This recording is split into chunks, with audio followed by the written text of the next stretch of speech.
Bonjour mes seigneurs. Oh bah qu'est-ce qui vous arrive? Vous n'avez pas l'air dans votre assiette aujourd'hui. Vous avez peut-être mangé, non? Vous avez mangé au moins ce matin. Ouais. J'ai comme l'impression que ça sent le vécu, que vous comme moi, mais un petit peu trop au sens propre d'ailleurs, les petits plats dans les grands, histoire de dire et de se dire, surtout à soi-même, donc de se mentir, que tout va bien quand on se nourrit, alors qu'en fait, on a un appétit d'oiseau. Juste des miettes. Allez, ce n'est pas le professeur Agathe Reynaud-Simon qui est avec nous aujourd'hui, qui nous dira le contraire et qui va nous gronder en tous les cas.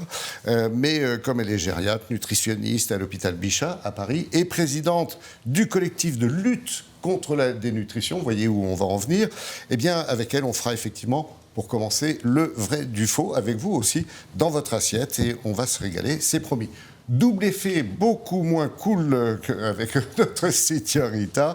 Bonjour Constance. Constance qui nous mettra, elle, en garde contre une toute nouvelle tendance, ouais, le business du bonheur. Souriez. Elle sera là avec la psychothérapeute qui nous accompagne, Karine Deleuze, quand nous évoquerons ensuite notre, je dis bien, notre dépendance. Oui, vous êtes concernés, vous aussi, notre dépendance aux écrans. Finalement, vous verrez avec nous que les écrans plats ne valent pas autant que les bons petits plats, pardi. Allez, restons en forme. Bon appétit.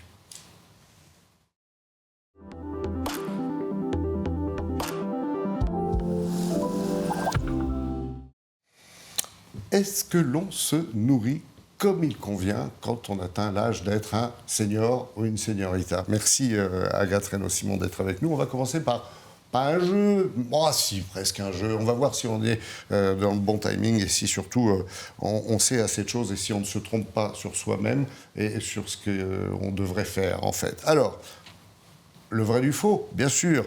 Manger moins, c'est normal quand on vieillit?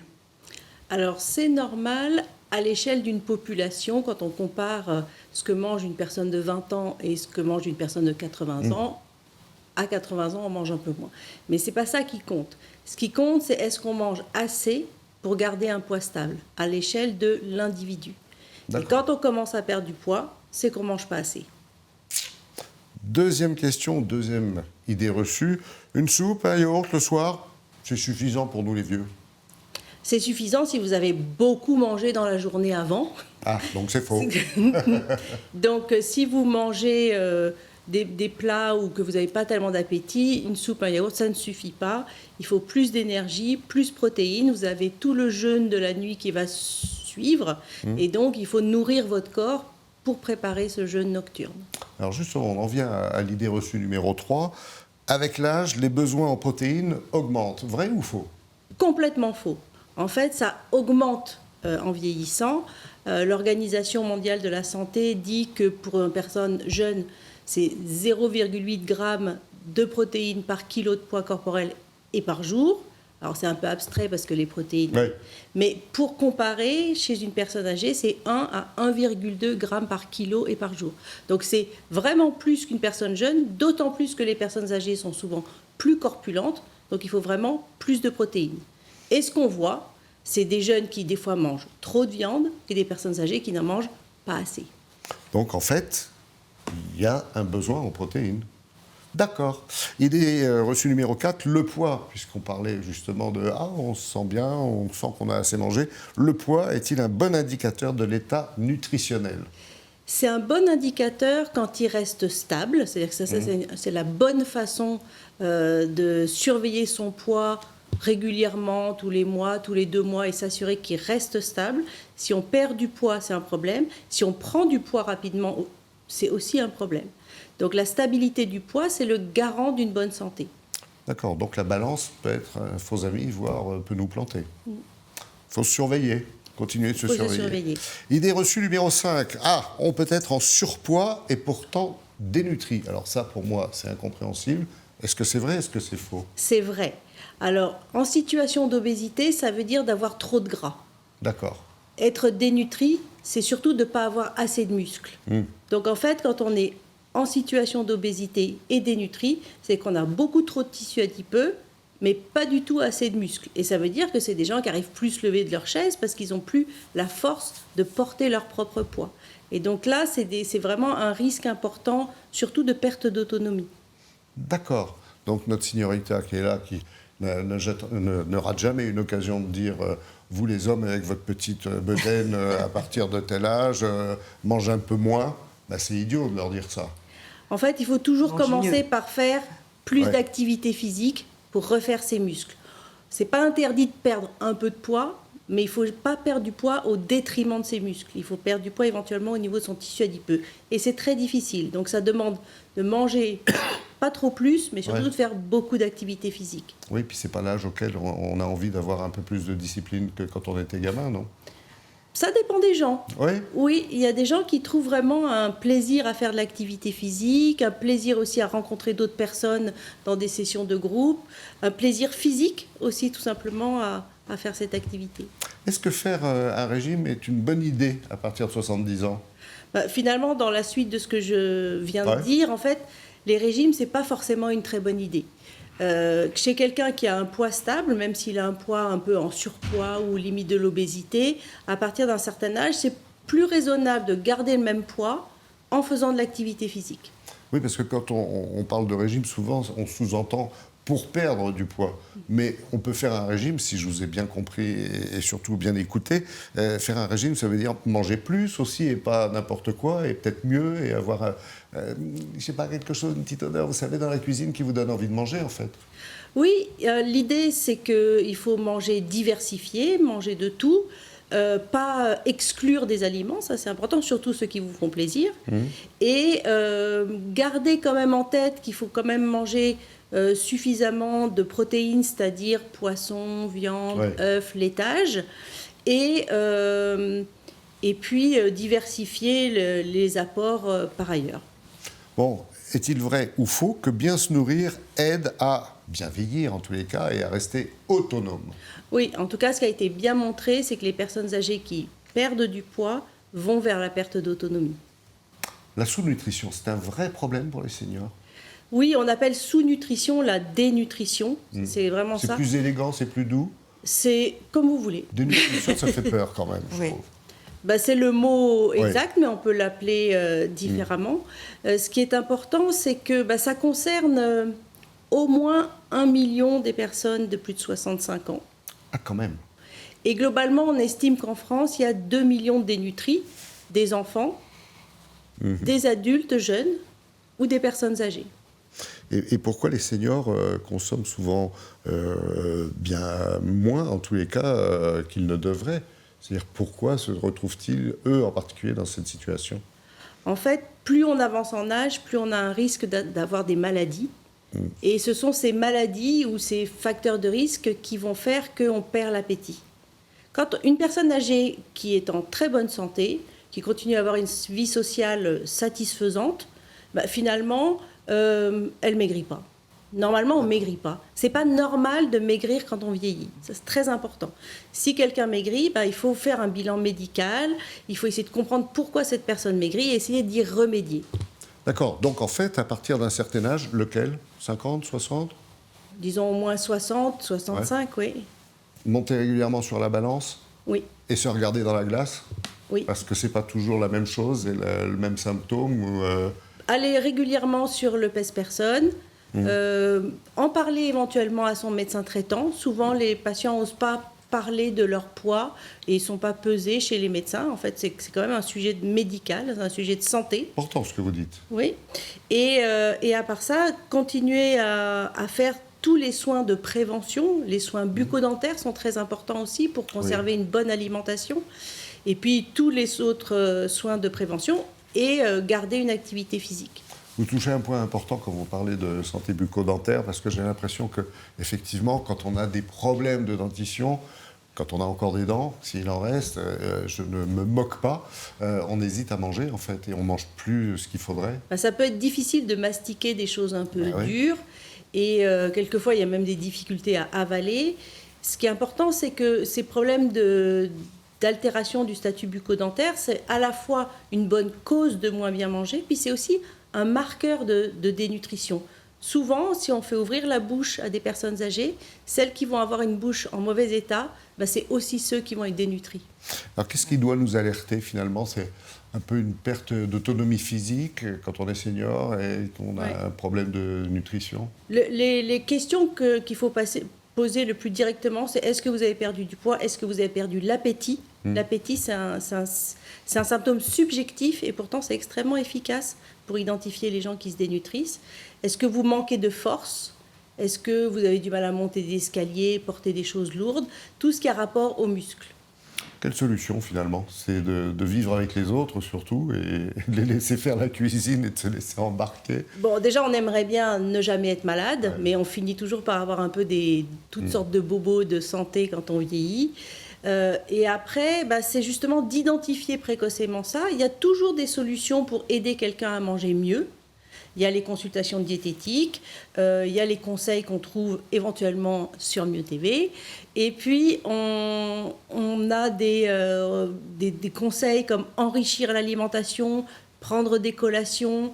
Tout ça, c'est sûr que ça se passe mieux dans un milieu social, affectif, familial, agréable. Mais ça se fait aussi. Sinon, on peut aussi prescrire des compléments nutritionnels oraux qui sont c'est pas très dense. Ça ne veut pas dire que, oh là là, vous êtes très malade si vous avez... Non, l'intérêt, c'est que quand on a un petit appétit, en fait, il faut donner des aliments très denses en énergie et en protéines, parce qu'ils ne vont pas pouvoir manger un grand volume. Donc, il faut quelque chose de petit. Après, de mal-être. Oui, ils n'ont pas faim, donc ils n'arriveraient pas à manger des gros volumes. Et donc ça peut aider aussi. Et au pire, dans certaines situations, c'est rare, mais on le fait, on peut avoir recours à de la nutrition artificielle pour passer un cap. Quand on est par exemple très malade, en convalescence, qu'on a besoin de récupérer mais que vraiment on a zéro appétit, c'est aussi possible. Donc il y a des solutions et c'est important parce que le fait de renourrir quelqu'un, ça permet d'améliorer son parcours de santé, clairement. Si on renourrit mieux une personne âgée qui est à domicile, elle va être moins souvent hospitalisée. Oui, et puis si elle ne mange pas seule aussi, c'est peut-être plus simple. Il y a une question d'environnement, c'est sûr, mais il y a l'appétit, il y a beaucoup de gens qui sont âgés, qui sont à la maison, qui sont en pleine santé et qui ne maigrissent pas du tout. Et il ne faut pas la gronder, surtout. La personne qui ne mange pas à un certain âge, elle a passé justement l'âge. Personne ne gronde personne. Mais en fait, il faut essayer d'encourager et créer un environnement qui rend l'alimentation plus agréable et possible. Merci pour toutes ces indications, Agathe Reynaud-Simon. Vous restez bien sûr avec nous, mais là, cette fois-ci, on va passer la parole à Constance, notre signorita, qui va nous mettre l'eau à la bouche et qui va certainement nous mettre en appétit sur un sujet ou un autre.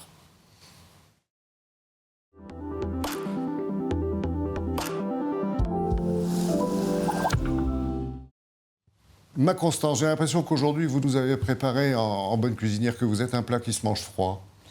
Voilà, je voudrais vous mettre en garde. En fait, méfiez-vous de la course au bien-être après 50 ans.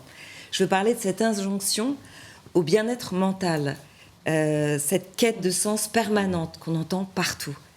Comme si dans la deuxième moitié de vie, il fallait absolument répondre à toutes les questions existentielles qu'on se pose avant qu'il ne soit trop tard.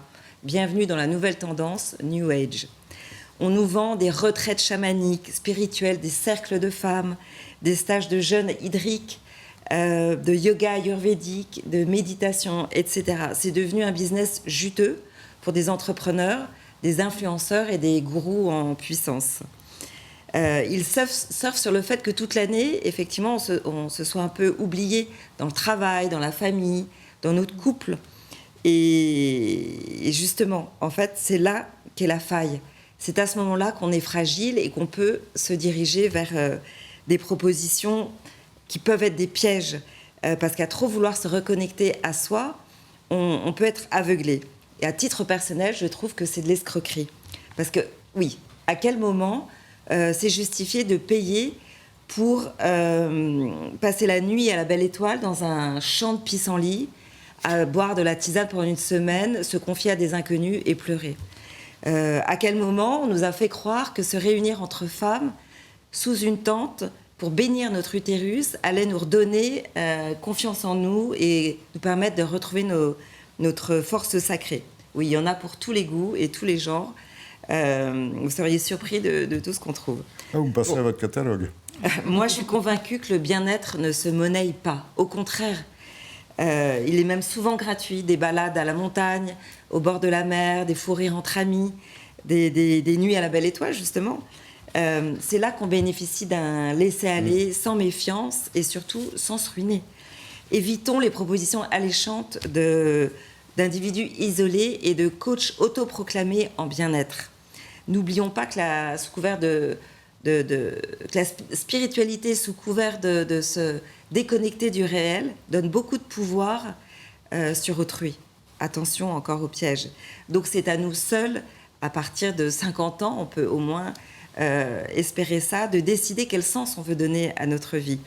Et c'est peut-être ça la richesse après 50 ans, de savoir se méfier des modes et de ne pas continuer d'être un mouton sous influence. Donc si à 50 ans, vous n'avez pas fait de retraite bien-être, vous n'avez pas raté votre vie, au contraire.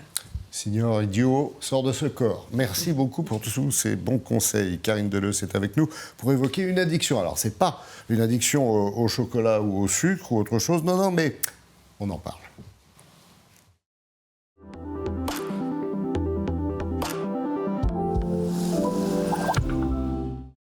Merci d'être avec nous, Karine Deleuze. Alors, effectivement, quand on écoute l'addiction au bonheur, au bien-être. Et au bien-être de Constance, on se dit, mais finalement, c'est la même chose que les addictions au chocolat, au sucre et aux écrans, votre sujet aujourd'hui. C'est la même chose. En fait, c'est le fait d'être addict. Alors, pas seulement addict, Constance disait justement cette recherche de se déconnecter du réel. Et moi, ce que je pense, c'est qu'au niveau des écrans, ce qui va être important, c'est de vraiment savoir rester connecté au réel.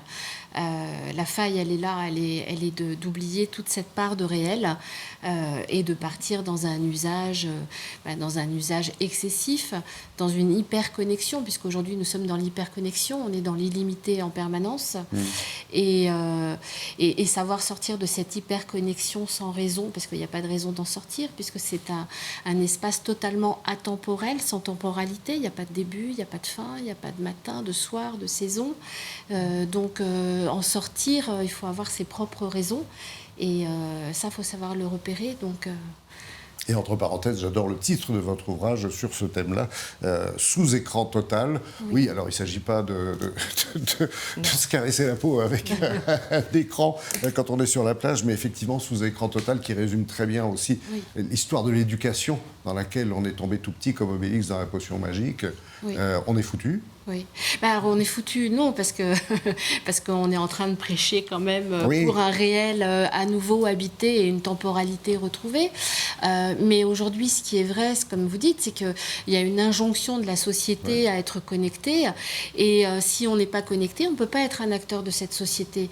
Donc c'est sûr que sur les seniors, il y a eu un énorme impact. On n'en parle pas beaucoup. On parle des enfants, on parle des adolescents. Mais les seniors, ils ont dû partir à bride abattue pour pouvoir rester dans cette société, suivre le mouvement, payer leurs impôts, réserver des rendez-vous médicaux, prendre des places. Oui, mais ils sont. Voilà, c'est ça où ils restent sur le bas-côté. Donc voilà, ils ont dû s'y mettre.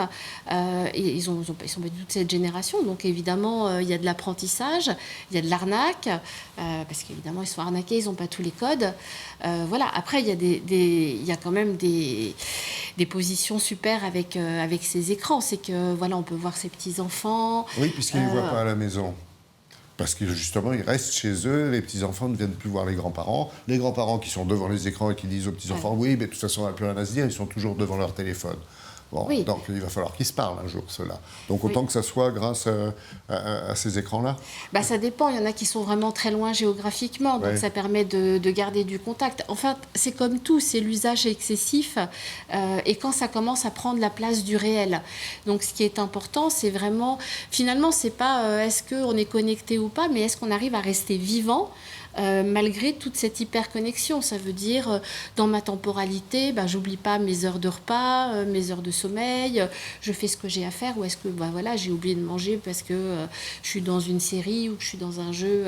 Parce que l'écran addictif, la visio, c'est pas un écran addictif, on se détend. C'est pas, voilà, tout ce qui est... Au contraire, en général, même, on coupe court. Il y a beaucoup de seniors sur les réseaux sociaux aussi, sur Facebook. Bien sûr. Alors en même temps, ils ont retrouvé des copains. Il y a tout un aspect qui est quand même positif. Oui, et sympa. est sympa, tant qu'on a les codes. Après, voilà, c'est vraiment quelle place ça a dans le quotidien. Puis surtout, ceux qui se font arnaquer, parce que j'insiste encore là-dessus, moi j'en ai beaucoup en séance. Alors justement, oui. Oui. Qu'est-ce qu'ils viennent vous dire? Ils viennent vous voir parce qu'ils se font arnaquer? Ils sentent qu'il y a un problème avec les écrans? Ah, il y en a, oui, qui se sont fait beaucoup arnaquer, qui ont dépensé beaucoup d'argent. Voilà, donc, et puis ils tombent aussi dans une... Ils ont pris cette habitude. Alors, quand je parle de cette addiction, souvent, ils se font avoir par des brouteurs, des brouteuses. Hein. Ouais. Donc, en fait, voilà, ils créent des relations qu'ils pensent amoureuses avec des personnes. Donc, ça vient remplir un quotidien. C'est un rendez-vous quotidien qui se répète. Donc, ça crée une habitude. Il y a un attachement qui se fait. Ils sont attachés à cette personne qu'ils n'ont jamais vue. Enfin, oui, ils ont des photos, mais on ne sait pas bien si c'est jamais les vraies personnes. Et puis, un jour, cette personne réclame de l'argent parce qu'elle a un problème. Comme ils s'y sont attachés, ils vont tout de suite jouer les sauveurs. En plus, ça leur donne une position. Vous voyez, ça leur donne... Ils peuvent agir, enfin, ils peuvent faire quelque chose. Et donc, ils y vont et ils rentrent dans un cercle comme ça. Eux ne s'en rendent pas vraiment compte parce qu'ils sont pris dedans. Et c'est souvent la famille, l'entourage qui s'en rend compte parce qu'il y a des grosses sorties. Mais il y a un problème parce que le brouteur, ce n'est pas une association de bienfaisance qui les sollicite. C'est plus souvent sur du relationnel et un peu d'intimité. Oui, sur Facebook. Tout à fait. On vient vous voir pour ça aussi?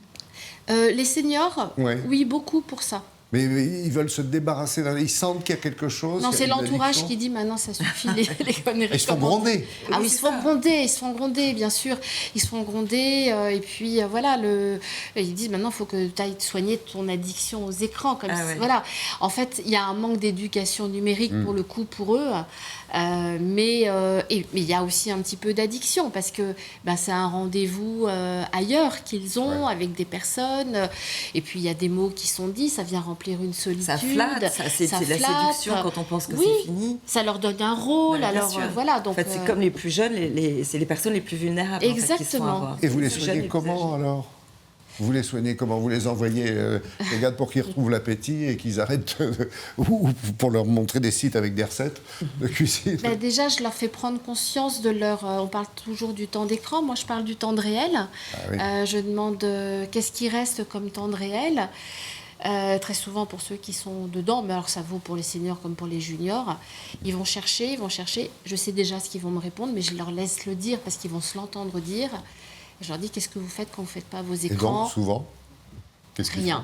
Rien. C'est le mot rien qui arrive. C'est terrible d'entendre ça, non? Ah, mais c'est affreux. C'est affreux. Et eux, est-ce qu'ils l'entendent en résonance? Là, en séance, tout ça, ils l'entendent, parce qu'en plus, voilà, et ceux qui le disent. Et donc du coup, qu'est-ce qu'on fait? On essaye de remettre du réel et de la temporalité.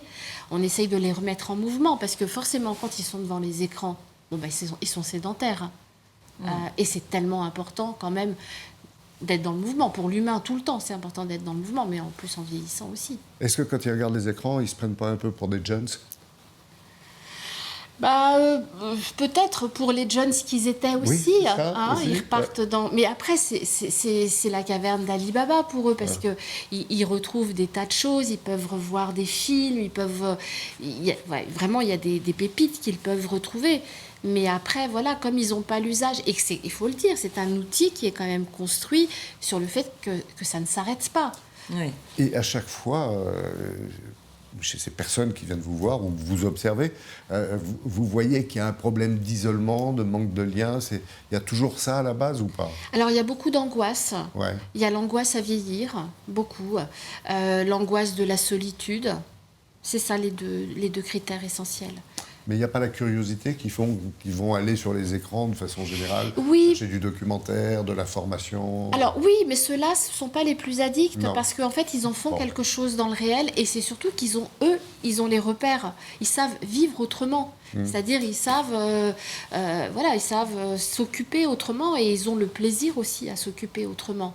Donc ceux qui sont curieux, oui, ils vont chercher des infos, puis ils le ramènent dans le réel, et puis et ça vient pas, ça vient pas. C'est comme ce sont des recherches actives. Du coup, ça rentre pas dans l'addiction. Après, ça peut rentrer dans une curiosité galopante, mais ça rentre pas dans l'addiction. L'addiction, c'est quand vraiment ils sont attrapés par l'algorithme ou par certaines plateformes.